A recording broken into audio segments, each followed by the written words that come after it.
Okay अहिले चाहिँ म आई मिन यो असनमा छु होइन आज चाहिँ त्यसै घर बस्न अल्छी लागेर निस्किरहेको अनि त्यो शान्तिमा भ्लग पनि बनाइदिइहालौँ भनेर पानी परेको थियो अघि एकछिन अगाडि पानी परे भएर अलिक कस्तो हिलो छ अहिले चाहिँ अलिकति घाम पनि लागिरहेको छ होइन सो वेदर इज क्लिन म चाहिँ अहिले यो iRepair भन्ने एउटा मोबाइल र आइफोन स्पेसल्ली आइफोन अनि म्याकबुकहरूको रिपेयर गर्ने मेरो कजनको स्टोर छ क्या सप छ क्या यहाँ डरमा त्यहाँ जान लागेको मेरो दाइ बुटोलमा बस्नुहुन्छ तर बुटोलबाट आउनुभएको बेलामा यस्तो भेटे जस्तो पनि हुन्छ भनेर एन्ड तपाईँहरूको पनि आइफोन अथवा एप्पलको कुनै पनि प्रडक्ट है स्पेसल्ली एप्पल रिलेटेड प्रडक्टहरू जस्तो आइफोन Macbook, Imacs अनि iPadहरूको केही समस्या छ भने iRepair नेपाल भन्ने मेरो कजन दाइको स्टोर हो यु क्यान कम लोकेसन अब इट्स इन दरमार्गको ठ्याक्कै सालिकको नजिकै छ कासा लाउन्ज भन्ने थाहा छ भने कासा लाउन्जको तल हो कसरी चलाउँछन् गाडीहरू पनि मान्छेहरू भने so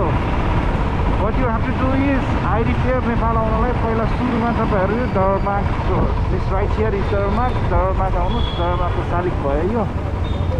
सालिकबाट there you have Casa Lounge यो एन्सल सेन्टरको ठ्याक्कै माथि हो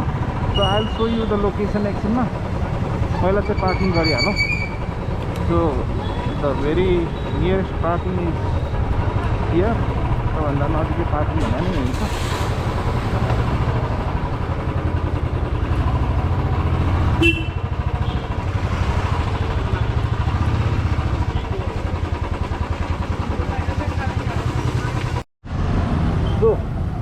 we have to come to the Salik. पहिला सुरु सालिक आउनु पर्यो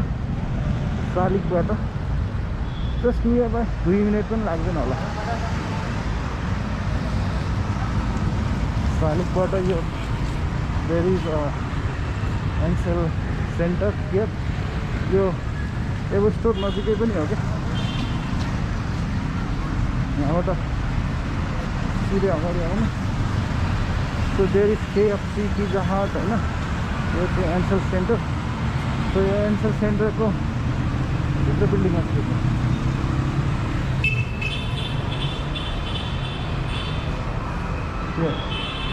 यहाँ फाइनल लेटर पनि छ यसको माथि फ्लोरमा चाहिँ यो कासा लाउन्ज भन्ने छ क्या सो कासा लाउन्ज भएको बिल्डिङको सेकेन्ड फ्लोर यहाँ आउने यसको फर्स्ट फ्लोर यसको माथि आज साह्रै नै भन्नुपर्ने छ अन्त छैन नि त खै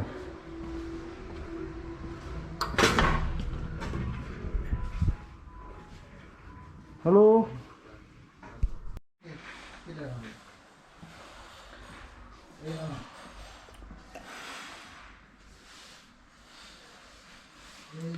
एप्पलको प्रडक्टहरू प्रायः सबै पाइन्छ यहाँ रिपेयर मेन्टेनेन्स एभ्रिथिङ एप्पलको चाहिँ स्पेसल्ली